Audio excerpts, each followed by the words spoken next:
Good evening. I'm Judy Woodruff on the NewsHour tonight. COVID's toll. The U.S. records its deadliest day since May as officials struggle to manage social restrictions. I talked to NBA Commissioner Adam Silver about the practical realities of holding events during the pandemic. Then, pandemic summer. For young people, temporary coronavirus response jobs take the place of traditional summer jobs, now in short supply. The money that these programs provide seems very likely to help fill a gap between need and income right now. And it's Friday. Mark Shields and David Brooks analyze the choice of Kamala Harris as Joe Biden's running mate and Congress inertia on coronavirus relief. All that and more on tonight's PBS NewsHour.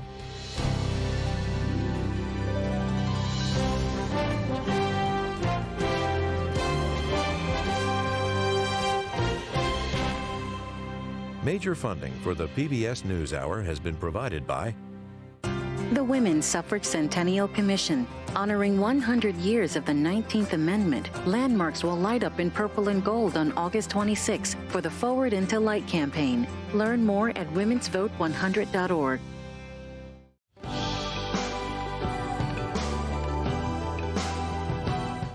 For 25 years, Consumer Cellular's goal has been to provide wireless service that helps people communicate and connect. We offer a variety of no-contract plans, and our U.S.-based customer service team can help find one that fits you. To learn more, visit consumercellular.tv. financial services firm Raymond James, Johnson & Johnson. The John S. and James L. Knight Foundation, fostering informed and engaged communities. More at kf.org. And with the ongoing support of these institutions.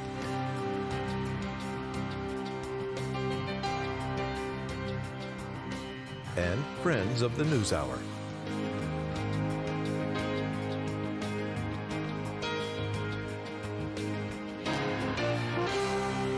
This program was made possible by the Corporation for Public Broadcasting and by contributions to your PBS station from viewers like you. Thank you. The Centers for Disease Control and Prevention is warning that the U.S. coronavirus death toll could hit 200,000 by Labor Day. That as the U.S. has suffered its highest daily number of deaths since mid-May, more than 1,500. Coast to coast, states are recording bleak firsts.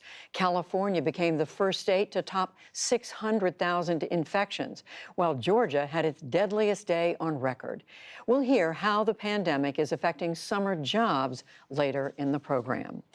The U.S. Postal Service has warned 46 states and the District of Columbia that some mail-in ballots may not be counted in time for November's presidential election. That is according to documents obtained by the Washington Post. This is especially a concern for states that allow voters to request ballots just days before the election. A historic number of absentee ballots are expected to be cast during the pandemic, at the very time the Postal Service struggles with financial troubles and delays. We'll take a closer look at this situation later in the program. Firefighters in Southern California faced an uphill battle today against 3 raging wildfires. A statewide heat wave, bone-dry conditions, and gusty winds made for a difficult task. The largest fire has charred more than 18 square miles and threatens more than 5,400 homes. It has little containment. Residents describe the scene as the flames spread. I thought, this is getting out of control. All of a sudden, that little 10-foot section of smoke up there was wider and wider and wider. Next thing it was growing. The whole top was smoking. And then fire department started coming in, all the sheriffs, et cetera, telling me to get out. The weekend's forecast for the area calls for triple-digit temperatures and extreme fire danger. The death toll from a powerful windstorm that slammed the Midwest earlier this week has now risen to 4 people. Millions of acres of crops were damaged, and some 250,000 Iowans are still without electricity 5 days later. Governor Kim Reynolds said that teams are working around the clock to restore power. What we need to do is we need to get power to Iowans and to those that are affected. They've tried to prioritize, but I want you to know the team that's standing behind me, your local emergency managers, your mayor, everybody is working to make sure that we can get that done in a timely manner. 100 members of the Iowa National Guard arrived in Cedar Rapids today to help clear debris away from power lines. A former FBI lawyer is expected to plead guilty to making a false statement as part of a federal probe into the origins of the Bureau's Russia investigation. A lawyer for Kevin Kleinsmith said that he will admit that he altered an email from the CIA that was used to get court permission for a secret wiretap on former Trump campaign advisor Carter Page. President Trump weighed in this afternoon. What happened should never happen again. So he is pleading guilty. Terrible thing. Terrible thing. Fact is, they spied on my campaign and they got caught. The charging document does not allege any criminal wrongdoing by anyone else and offers no evidence of a broader conspiracy to undermine President Trump's 2016 campaign. In Belarus, tens of thousands marched through the capital city of Minsk today, angered over a disputed election and the brutal police crackdown that followed. Police have freed about 2,000 people arrested during this week's demonstrations, but reports of widespread torture of those in custody are driving fresh outrage. All this as the European Union is drafting a list of people in Belarus who could face sanctions for their role in the crisis. Nick Schifrin has our story and a warning. Some of the images are graphic. You may find them disturbing.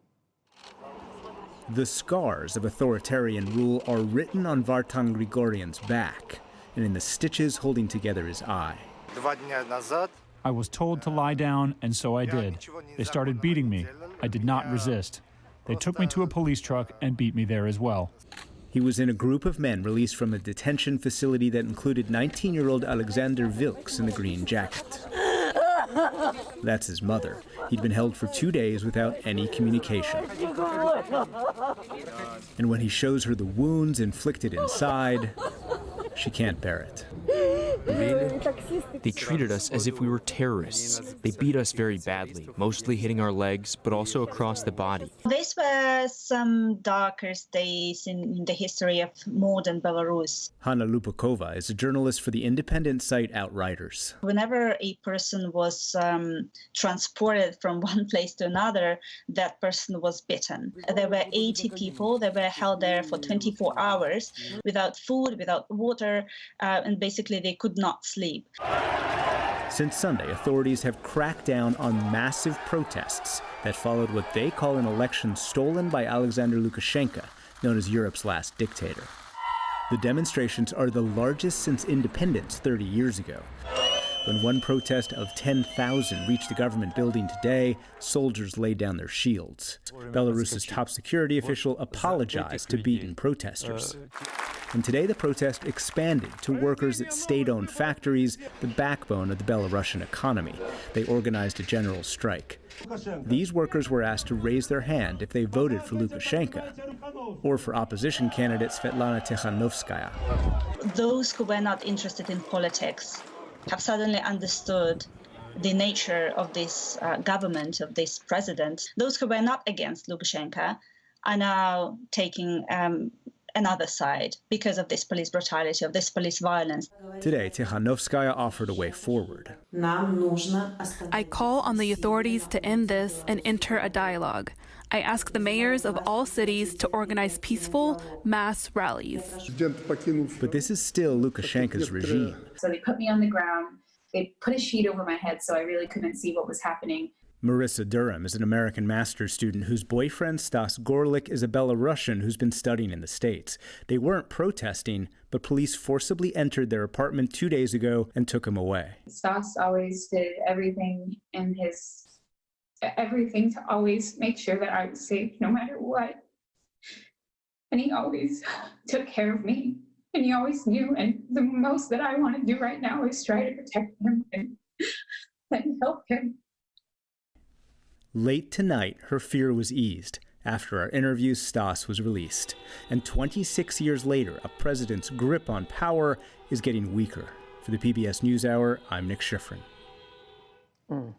In Afghanistan, the government released the first wave of its final 400 Taliban prisoners today. It was a key demand for peace negotiations with the militant group in a bid to end more than 18 years of war. Officials registered the prisoners' information as they processed their release. Taliban officials said the government released 86 prisoners today. There was no immediate word when the rest will be freed. A congressional watchdog group said today that the top 2 officials at the U.S. Department of Homeland Security were appointed to their posts without legal authority. It found the appointments of DHS Acting Secretary Chad Wolf and his acting deputy Ken Cuccinelli violated succession rules at federal agencies since the last Senate-confirmed DHS secretary resigned in 2019. The watchdog has now referred the issue to the agency's inspector general. In economic news, retail spending returned to pre-pandemic levels in July, but sales weren't quite as strong as analysts had hoped. And trading was light on Wall Street today. The Dow Jones Industrial Average gained 34 points to close at 27,931. The Nasdaq fell 23 points, and the S&P 500 shed half a point. Still to come on the NewsHour, the Trump administration intensifies efforts to undermine mail-in voting and the Postal Service. NBA Commissioner Adam Silver details how the league is able to play games during the pandemic. Temporary coronavirus response jobs take the place of traditional summer jobs for young people, and much more.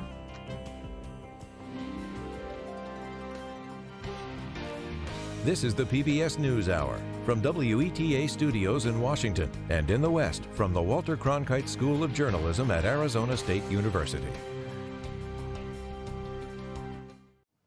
New warnings from the U.S. Postal Service are coming to light today, suggesting that it will not be able to deliver all mail-in ballots in time to be counted for the election.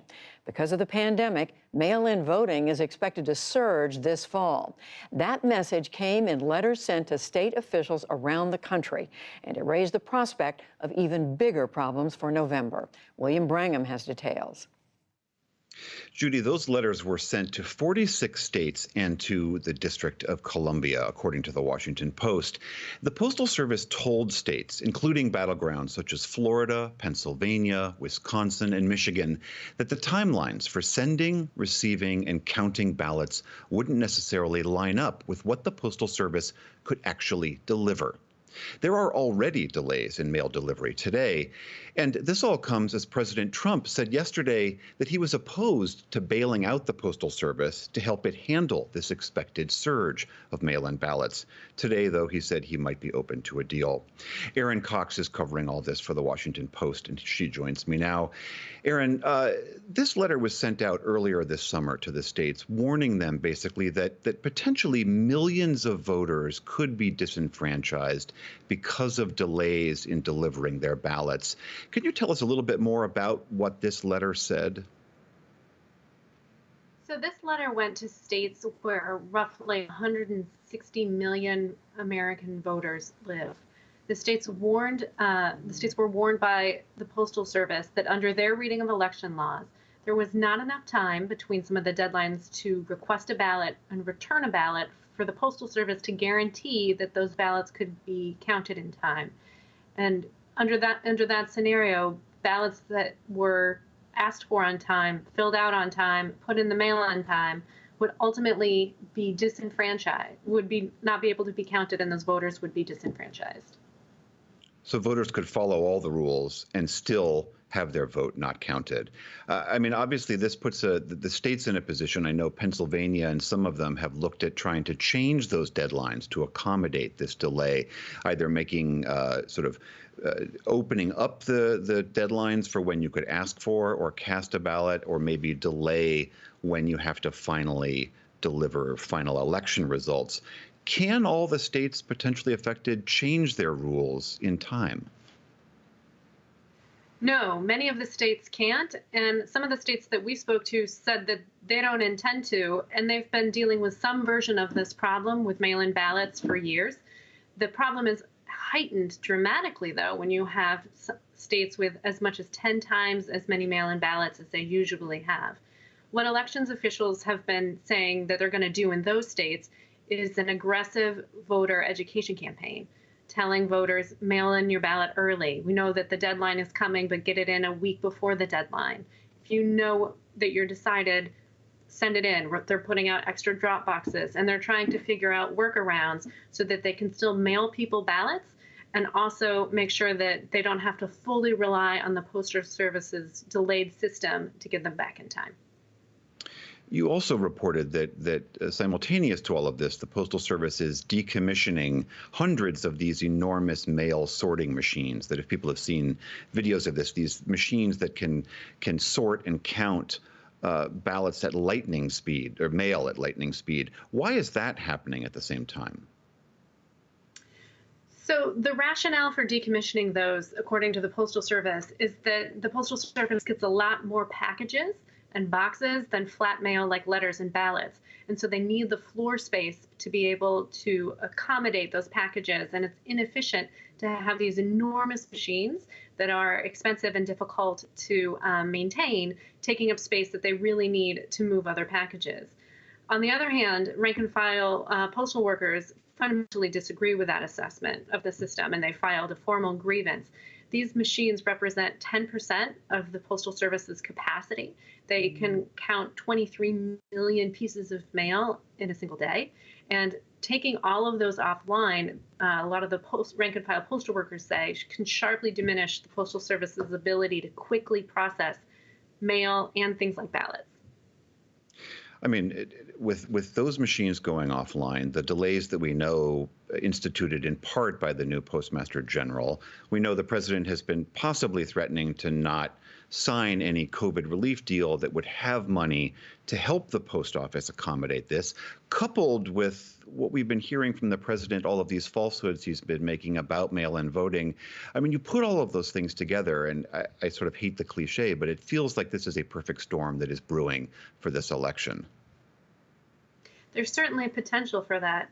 And, it's now, one of the big takeaways from these letters from the Postal Service is that they're putting the onus on voters and election officials to make sure that their votes get counted. And the Postal Service, in issuing this warning, part of the motivation, as I understand it, is to warn people about this perfect storm that's gathering and to put people on notice early so that people can take appropriate action to avoid having tens of thousands or millions of ballots end up go uncounted.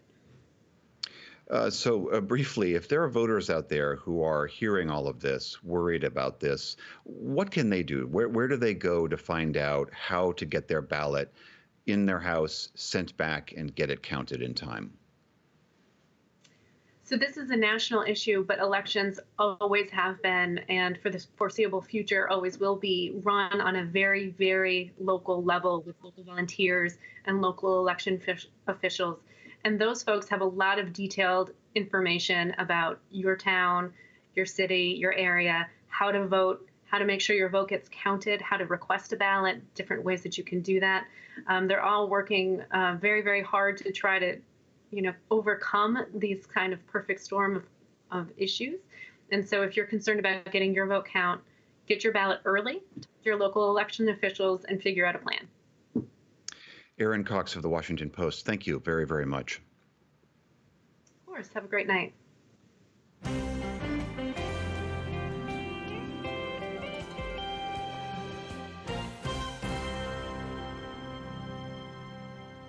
Nearly 10 months after the NBA season started, the Professional Basketball League is set for its playoff games next week. But it is unlike any other season. Teams, along with their staff, are playing in the so-called bubble in Orlando, Florida, where they are required to stay put. Family and some close friends can visit during the playoffs. The league is also publicly supporting Black Lives Matter by printing it on the court itself, and players are wearing messages on their jerseys. Adam Silver is the commissioner of the league, and he joins me now to talk about all of this from the bubble in Orlando. Adam Silver, welcome to the NewsHour. You're now into the season, having resumed. You've been saying that it's going better than expected. Tell us why you think that is, and tell us what you think the risks are that are still ahead. Absolutely. And one correction, I was down in Orlando and I'm now back in New York and will be heading back again next week. So I'm not currently living in the so-called bubble. But in terms of what we're trying to accomplish down there, I refer to it more as a campus actually than a bubble, because people do go in and out other than the players and the coaches and the primary workers down there, the essential people to making it operate. And it requires stringent protocols in terms of mask wearing, physical distancing, and daily testing. Of course, they're not always wearing masks. There is that exception when the players are actually on the floor and participating in the games. But that's an exception because, of course, that's the most dangerous time in terms of the virus, when they're sharing common air on the floor. So it sounds like people are generally abiding by the rules. What do you see as the risks that are out there? Well, the risks, I look at it on a relative basis. Certainly, we knew from the time we shut down our season in mid-March until when we started up again in early July in Orlando, several dozens of our players became infected with the virus, probably no different than other members of the public, particularly young people who were out and about. And so relative to the lives they were living, we know this is much safer. In fact, we've had 0 positive cases since we started. But we recognize there's always risk. As I said, it's not a sealed bubble. People are coming in and out. Not everyone, frankly, is tested who's coming in and out. There are people who are Disney workers, many of whom are tested, some aren't. But of course, we then maintain very strict protocols with them in terms of distancing. But it's possible that someone could get infected while they're down there. We're very mindful of that. And I think there's a recognition that with this virus, we are all facing risk now, and that we're trying, like many industries, to strike the appropriate balance between getting the economy running again and taking care of our workers. And this is the balance that we found. How do you think this different environment, Adam Silver, is affecting the game and affecting the players? It's actually a great question. One of the things that has surprised us is that the level of play, considering the 4-month hiatus, is better than we thought it would be. And part of the reason we suspect is because, in fact, the players aren't traveling. I mean, often in an NBA schedule, they play roughly 3.5 games a week. They're traveling back and forth across the country. And just like anybody else, that, of course, has an effect on them, particularly fatigue, crossing time zones, lack of sleep, et cetera. Living inside this campus, they're all short distance from the arena. They are able to get a good night's sleep. They're able to get proper recovery after games. And so, frankly, the games have been, in many ways, of a higher caliber. They've been higher scoring. They've been very energetic. And so I think we've been all really pleased with the results. And as you said, the playoffs begin on Monday. You said you made it clear the players are getting tested frequently. You're getting quick turnaround results. That's not something that ordinary Americans are able to do. Does that raise a fairness question?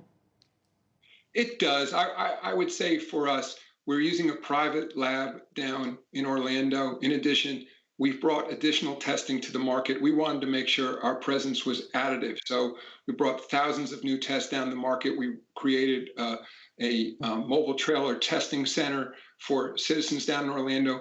Disney has added additional testing for both their employees and people in the community. But I would ultimately say, to me, we're modeling what it means to do more testing, not less testing. I think that we're also participating in studies when we're down there on rapid, quick turnaround tests, new kinds of saliva tests where we can get a quick determination, something closer to an inexpensive pregnancy test. So I recognize it's an issue, but again, I think by modeling it out correctly, we're demonstrating that industries can operate with more testing. But it will, I think, to get other sports leagues up and running, to get more industries up and running, what this country needs is a lot more testing. Several other questions I want to ask you. One about Black Lives Matter. As I'm sure you know, President Trump he's become a harsh critic of the NBA. He says he's not watching the games. He says he's offended that most of the players are not kneeling during the national anthem. He's calling the players nasty and even very dumb. He claims the public is turned off and that people are not watching on TV. So far in the games leading up to the playoffs, roughly 50 million Americans have watched our games. We've largely led the night in 18 to 49-year-old men, our core demographics, every night we've been on so far. So the public has been responding to our games. And in terms of Black Lives Matter, we support it as a national movement. Depending on estimates, roughly 25 million Americans have protested for social justice in this country. And in terms of kneeling for the anthem, the league, I recognize it's extraordinary times. The players are participating in a peaceful protest, and we have supported that. And I want to ask you something about what the NBA has done overseas in China.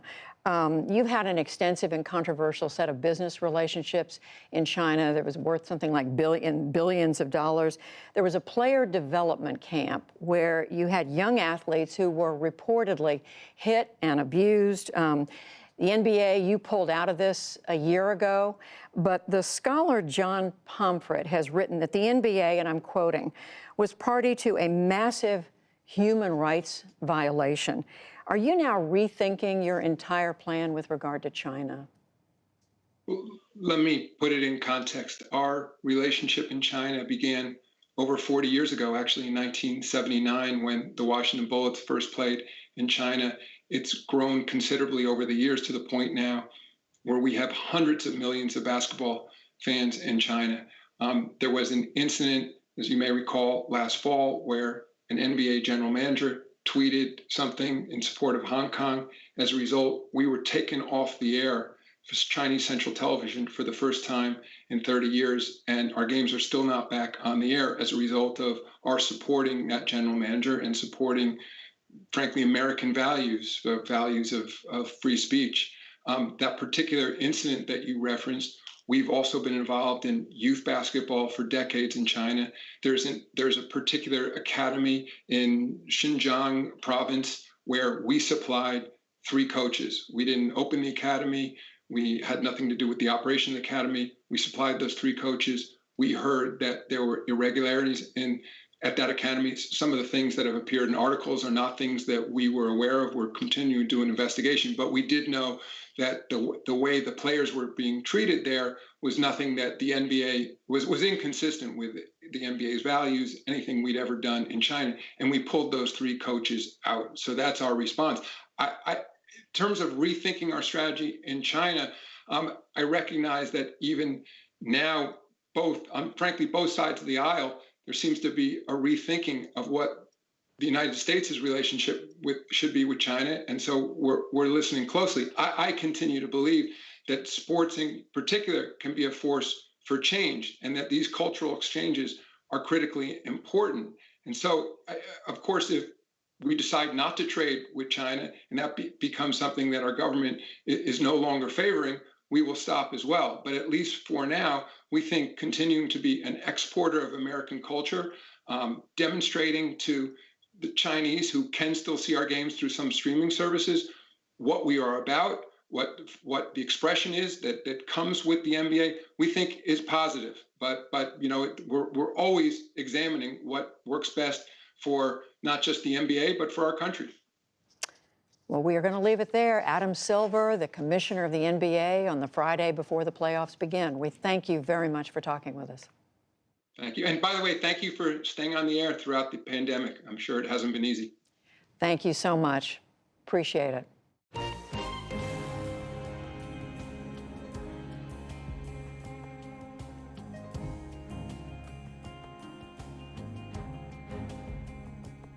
It is a rite of passage for many. For others, it's a financial necessity, and especially right now, as the job market remains tough for many workers. Because of the pandemic, traditional jobs for younger adults and teens, like camp counselors, lifeguards, and waiters, are hard to come by. But as John Yang reports, some local governments are providing young people other options. In this summer of the pandemic, a new breed of summer jobs.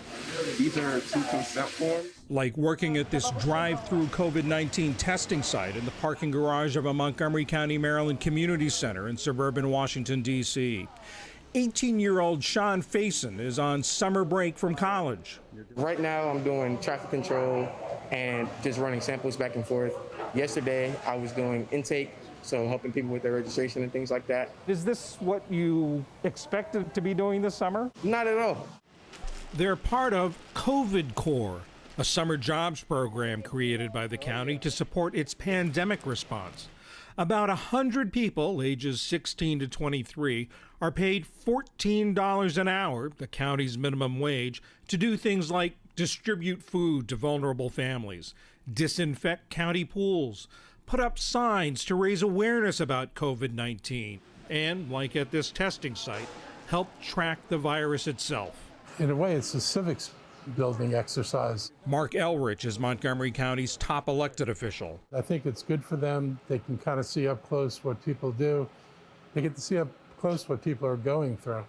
For many teenagers, government-run summer jobs programs are especially important this year as traditional summer jobs have dried up. In July, the teen unemployment rate was 19%, nearly twice the overall rate and up from 13% last year. 17-year-old Mekti Wilson usually spends her summers as a counselor at county day camps, but they were canceled this year. I'm extremely lucky because I know I have some friends that are struggling to find jobs due to Corona. For years, city-run summer jobs programs in places like Boston, New York, and Chicago have employed tens of thousands of young people from low-income families. University of Michigan economist Sarah Heller. On average, in the past, kids have been earning between $700 and $800 more than they would have otherwise. And in families that are living in neighborhoods where median income is about $35,000, that's a lot of money. That's even more important this summer as many parents have lost jobs or taken pay cuts because of the pandemic. And so the money that these programs provide seems very likely to help fill a gap between need and income right now. Studies have also found that city-run jobs programs have unexpected longer-term benefits. 2 to 7 years after the program, it's not improving future employment outcomes. What it is doing is generating big reductions in violence and criminal justice involvement. The pandemic led some cities to cancel this year's programs because of safety concerns. In Chicago, officials were determined to find a way for its summer jobs program for teens and young adults called One Summer Chicago to continue. Chicago Department of Family and Support Services Commissioner Lisa Morrison Butler. There was never a moment where we considered not going forward with One Summer. There were also moments, however, where we were really scared about what that meant because it was so difficult to figure out how we would reimagine it in the time that we thought we had. How did you reimagine it? Well, we took it all virtual. Do you each have the app in front of you? For example, multiple times a week, these participants attended a computer coding class via Zoom. They were paid to learn, but they also developed an app to coordinate laundry pickup and delivery for people who were trying to stay isolated. For 23-year-old Jalinda Hawkins, it was a lifeline. The first class, we dived straight in. I'm like, oh, this is kind of interesting, and I was willing to learn more about it. And I loved it. I love it. Before, Hawkins was unemployed, not because her job went away, but because she had to quit to take care of her 2-year-old son, Terrell Jr., when his daycare closed because of the pandemic. It's just amazing actually being able to work at home and still be able to teach him and just, watch him just expand and just grow. While her coding class was temporary, Hawkins hopes the skills she's learned and the connections she's made will help her find a permanent job. And working on the app made her feel like she was making a difference. I always wanted to come up with a solution to help my community and help the world, make the world a little bit more better. In Maryland, Sean Faison has that same satisfaction. I'm benefiting from being able to say that I am helping keep our community safe and secure, giving back in whatever way I can. A sense of purpose in the midst of a most challenging summer. For the PBS NewsHour, I'm John Yang in Silver Spring, Maryland.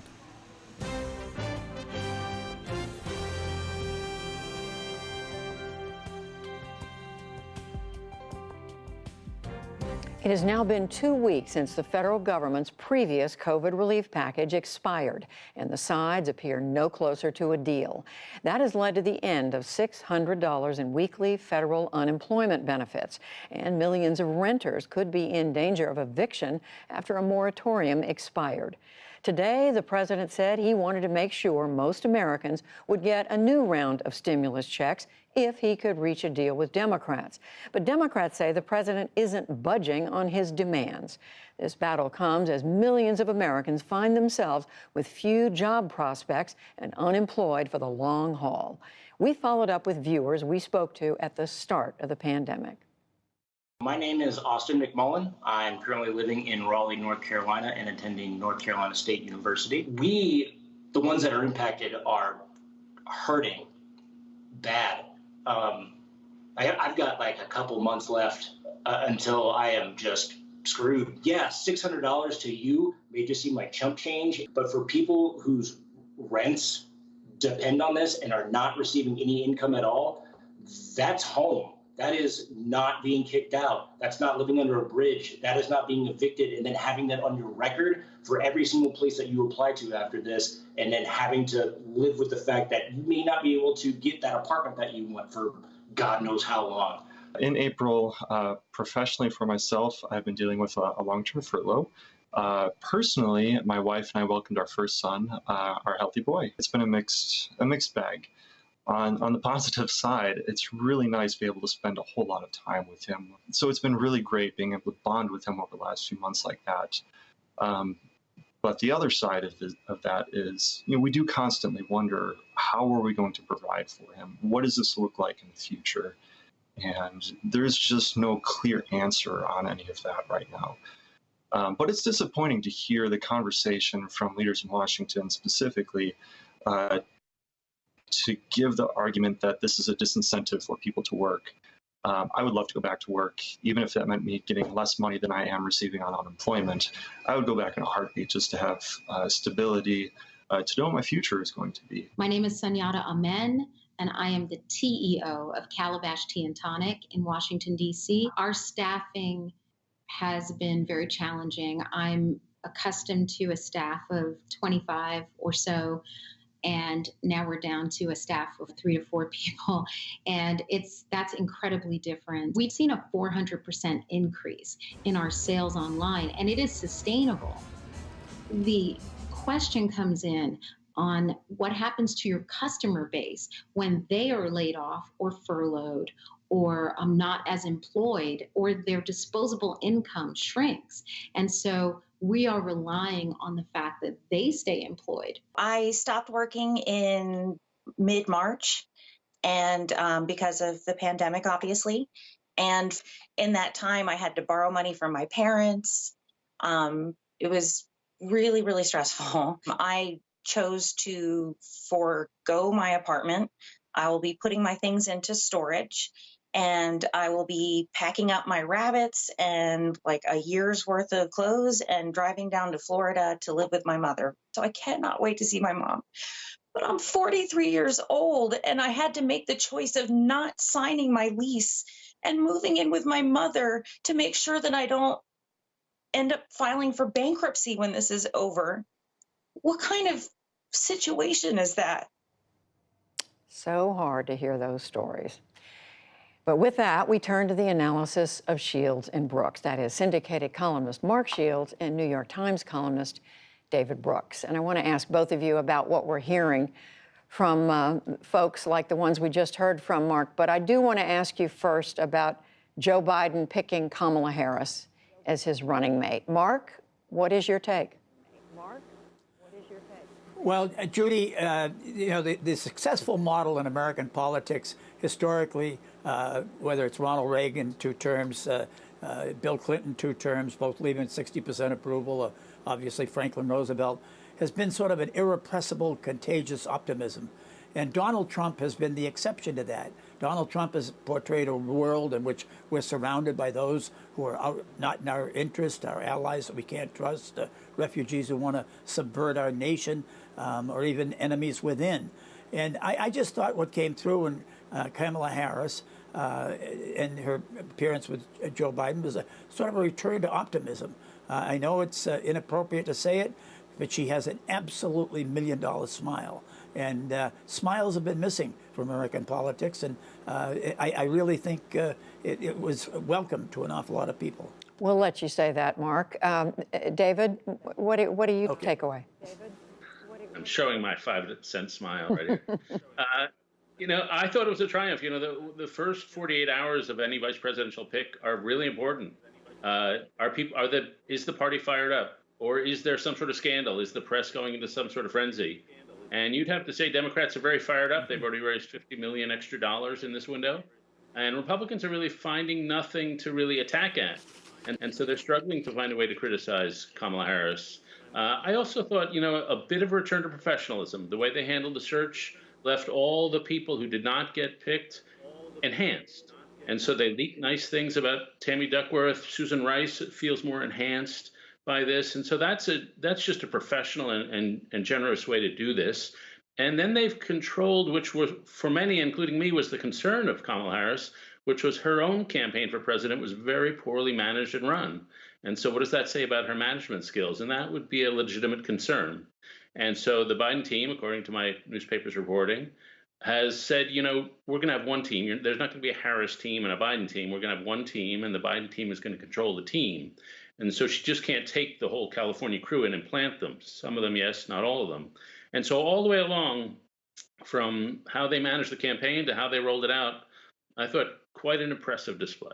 So we always like to ask early on, Mark, about pitfalls. What are the pitfalls ahead, and what do you make of the Republican response so far, which, as David said, is kind of all over the map? Well, that's right. As one prominent National Republican said to me today, you can't have it both ways. She's either the most liberal senator in all of Christendom, or she's a terrible opponent of Democratic liberals. I mean, they have not settled on a line, and in fact, it's contradictory.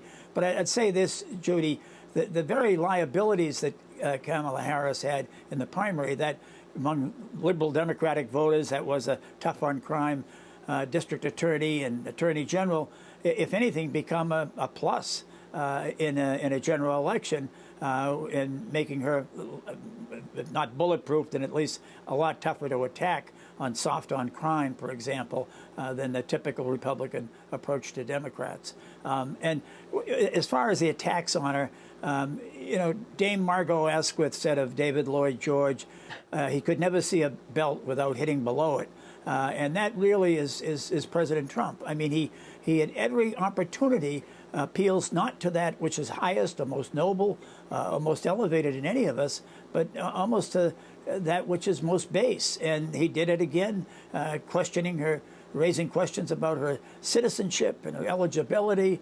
Horrible person, worst person in the Senate. I don't know. I just think I think it's a song that's been sung, and maybe people are tired of hearing it. And David, just quickly on that, I mean, the president himself called her right as soon as they heard who it was, he called her nasty and horrible. Is that a line of attack that's likely to stick? No, she's tough. And that's something that's to her benefit. Most politicians that I've interviewed are afraid of personal conflict. They'll attack somebody from across the room, or from across on TV, but room to room, face to face, right in person, they're loath to be critical. They're loath to have a conflict. They want everybody to like them. Kamala Harris is not like that, whether as prosecutor, as attorney general, or a senator. She's very quick to call somebody out. And that could be an advantage in a Biden administration, because one of the facts about administrations is the president makes a decision and then everybody just ignores it. There's nobody to enforce the decision the president made. And if she can be a person who keeps people in line, that would be a gift to the administration. So the flip side of Trump calling her nasty is actually a true feature of her career, which is marked, which is that she has a certain toughness that is really rare in politics. Maybe she'll be the enforcer. So, Mark, I want to go back to what we heard just before I introduced you and David, and that is the ordinary Americans who are out there waiting for help. Congress has gone home. They haven't come to an agreement. The Democrats say they've dropped their bid from $3 trillion to $2 trillion, and the administration is saying we're at $1 trillion.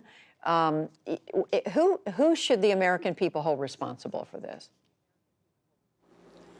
Well, I think they hold responsible the government. David said last week, 60-40 Republican responsibility. I won't argue with that. I'd say the administration has not covered itself with glory. But I think the Democrats, I would be holding hearings at this moment on just exactly what's happening. The voices we heard. I mean, statistics don't bleed. Statistics don't cry tears, but human beings do. And anybody who could listen to those poignant portraits and self-statements just made on our show and not respond and say, oh, we can wait until September, or I've got to get to the county fair and campaign at the 4-H show or wherever else, or go to Nantucket, I think has an awful lot to answer for. David? Yeah, this is yet another downside of COVID, actually. When you're only in Washington, or you're only in the media world, or in the political world, I should say, life is abstract. It's scoring political points. It's how to win this game. The advantage of campaigning at any level is that you're right face to face with human beings, and it's not an abstraction anymore. It's their lives and your lives together. And so you see the vast gulf between Washington and the real lives of Americans. And Washington isn't able to say, okay, we have these fights, but these people are really suffering. Let's figure this out. And they're lost in the political point scoring. And this is why people have such intense contempt for Washington. Well, going back to politics, Mark, the story that we heard from William Brangham a few minutes ago about what's going on with the Postal Service. They're letting states know, most of the states know, they may not have ballots returned in time for them to be counted. The president is continually, almost daily now, denigrating mail-in voting, is opposed to funding so much of what the Postal Service says it needs. What are we headed for this November? Well, Judy, I'm not one to often question former President Barack Obama's selection of words, his eloquence, which is demonstrated. But I think he was absolutely wrong when he said that they're trying to kneecap, Republicans are trying to kneecap. I mean, it's a mafia term, and it's a very harsh. I think what we're talking about here is nothing less than Bull Connor in the streets of Birmingham with dogs and fire hoses. I mean, this is repression and suppression of Americans who want to vote. It's nothing less. That's what it is, and let's call it for exactly what it is. Donald Trump is afraid of losing, so most candidates, the voters pick the candidate. Donald Trump, in this case, wants to pick the voters. He wants to limit who can vote, and I just think they're making an incredible mistake. There are 22 million Americans every month who are kept out of poverty by a Social Security check. There are 67 million Americans who live on them. 1,278,000 in Florida get a Social Security check. You go into the United States mail, you start playing games there, then you're really, you talk about misery, and you're talking about outrage, and you're talking about political unrest. I think it's, I think the whirlwind is about to be set.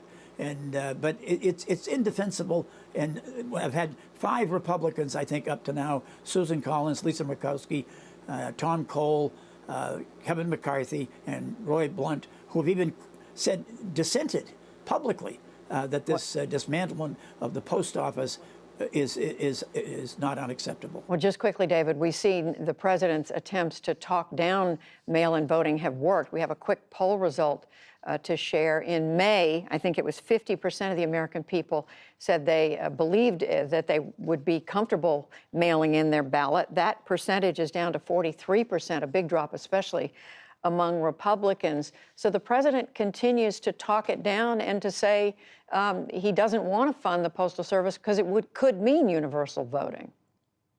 Well, with the Trump administration, you never know if it's incompetence or malevolence. In this case, the Postal Service is hemorrhaging money, and it's doing so because the number of pieces of mail has gone down 33% in the last several years. And so it makes sense to sort of try to make the thing a viable operation. Whether you want to cut some of these services right before a heavy election where people are going to be mailing in ballots strikes me as extremely foolish, but not necessarily malevolence. I do think we're going to end up funding this thing. Kevin McCarthy has said it's going to be funded. I would say to people, send in your ballots early or deliver it straight to the authorities. The problem is not going to be getting ballots to people. It's going to be the crush of millions of ballots in the final days in November. And so that could be a crisis even without Donald Trump, just because of the unusual nature. His tendency to talk down the voting and to delegitimize the system is its own shade of horror. Shade of horror. Well, it's good advice to tell people to remember to vote under any circumstances, but especially this year. And if you can vote early, you should vote early. David Brooks, Mark Shields, we thank you.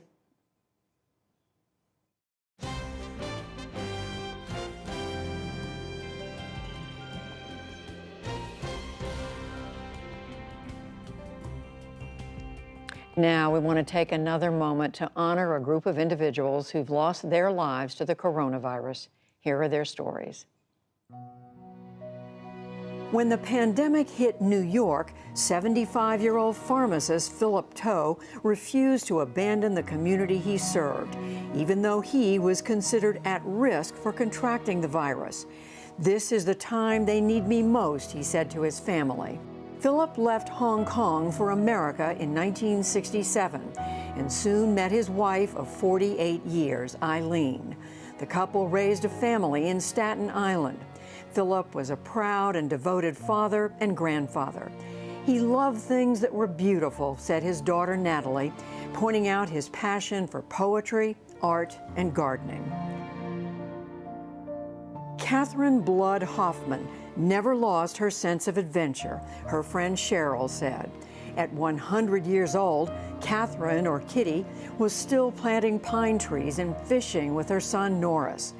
Kitty was affiliated with Florida State University for 88 years, first as a student at the Women's College and later as a chemistry professor and active alumnus. In the 1960s, she helped modernize the school by abolishing her own position, Dean of Women.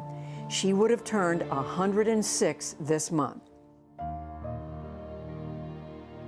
Floyd Blunson was a no-nonsense yet nurturing father to his 6 children. His daughter Latrina said, resourceful, reliable, and honest. Floyd served in the Navy before working as an engineer at the Field Museum of Natural History in Chicago, where he was born and raised. He retired in 2010 after 35 years on the job. He loved to cook for his family and barbecue for the holidays. Floyd was 66. Cody Lister's family said he had a huge heart, infectious laugh, and larger-than-life personality. The 21-year-old college junior was studying criminal justice at Colorado Mesa University, inspired by his father's career in law enforcement. Baseball was Cody's life from an early age, his mom, Leanne, said. He umpired games and helped coach his little sister Sierra's softball team. Cody and Sierra were best friends. Throughout her life, Mary Nestor Ratajkowski of West Haven, Connecticut, had several different careers. All had one thing in common. Mary served as a nurse, a teacher, and then a realtor, selling homes to many of her former students. A name to know, a name to trust was her slogan, and helping others came second nature. Above all else, Mary treasured her family, her late husband Walter, and her 3 children. Mary was 83. And thank you so much to the families who shared these wonderful stories with us. As always, our hearts go out to all those who've lost loved ones in this pandemic. Coming up this weekend, the Oscar edition of Beyond the Canvas, profiling film professionals shaping the industry with breakthrough work, only on PBS. Check your local listings. And tonight on the PBS NewsHour Online, the 2020 conventions have been upended by the coronavirus. But the political divisions America faces are not new. In the latest episode of our podcast, America Interrupted, we look back 100 years ago to the 1920 election and what lesson that time can offer us now. Listen on our website, that's pbs.org/newshour, or wherever you get your podcast. And please join us all next week for our special coverage of the Democratic National Convention. That is live on air and online from 8 to 11 Eastern. And the week after, it'll be the Republicans. And that's a NewsHour for tonight. I'm Judy Woodruff. Have a good weekend. Please stay safe. Good night. Major funding for the PBS NewsHour has been provided by... When the world gets complicated, a lot goes through your mind. With Fidelity Wealth Management, a dedicated advisor can tailor advice and recommendations to your life. That's Fidelity Wealth Management. Consumer Cellular, Johnson & Johnson, financial services firm Raymond James, Women's Suffrage Centennial Commission, the William and Flora Hewlett Foundation, for more than 50 years advancing ideas and supporting institutions to promote a better world at hewlett.org. Supporting social entrepreneurs and their solutions to the world's most pressing problems. SkollFoundation.org. And with the ongoing support of these institutions.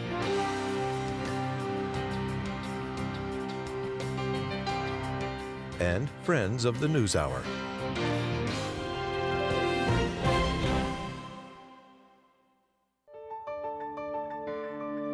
You're watching PBS.